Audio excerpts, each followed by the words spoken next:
ouverte vers un monde enchanté.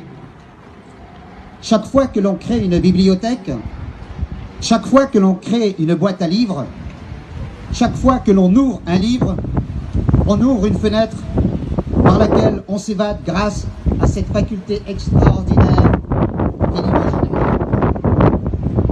Et plus que jamais aujourd'hui, nous avons besoin de rêves, d'utopie, de poésie.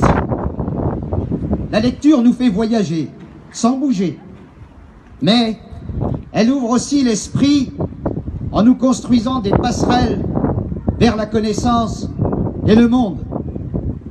Barack Obama nous disait très justement, si vous savez lire, alors le monde entier s'ouvre à vous. Quelle belle idée que de faire coïncider l'inauguration de cette première boîte à livres à Corbie avec l'ouverture du 23e printemps des poètes de cette 21e année du 21e siècle. A comme ardeur en 2018, B comme beauté en 2019, C comme courage en 2020, car il en a fallu du courage pour passer cette année 2020, et D comme désir pour le thème du printemps des poètes de cette année 2021.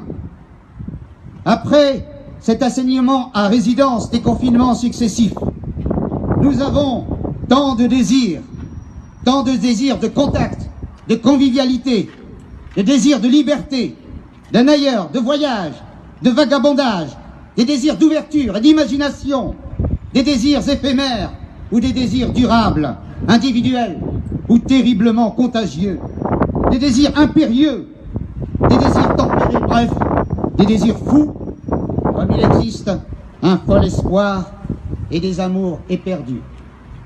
Je m'appelle Houssine Drissi et je suis le fondateur d'une association 10 heures de beau texte à Corbie qui a pour ambition de promouvoir la lecture à voix haute et en particulier la poésie, pour que la poésie résonne partout, dans les écoles, dans les médiathèques et partout dans la ville et dans ce lieu public extra qui est ici le kiosque à Corbie.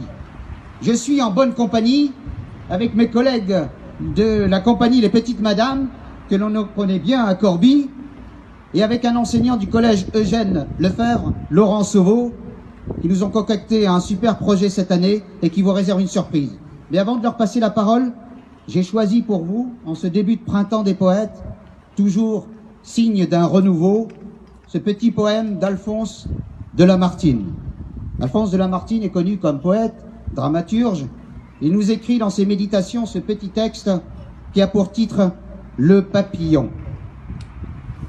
Et peut-être un dernier mot avant cette lecture, un dernier mot de Frédéric Jacques Temple, un écrivain amoureux de la nature, poète, bourlingueur, ami de Blaise Cendrars et d'Henri Miller, combattant de la France libre, décédé cet été, en août 2020, et qui nous dit « Attention de ne pas éteindre en toi le soleil.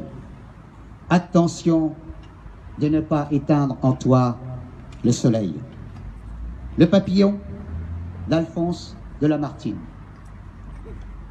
Naître avec le printemps, mourir avec les roses, sur l'aile du zéphyr, nager dans un ciel pur, balancer sur le sein des fleurs, à peine écloses, s'enivrer de parfums, de lumière et d'azur, secouant jeune encore la poudre de ses ailes, s'envoler comme un souffle aux voûtes éternelles.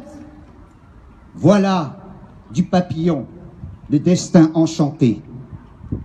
Il ressemble au désir qui jamais ne se pose et sans se satisfaire, effleurant toute chose, retourne enfin au ciel chercher la volupté. Merci.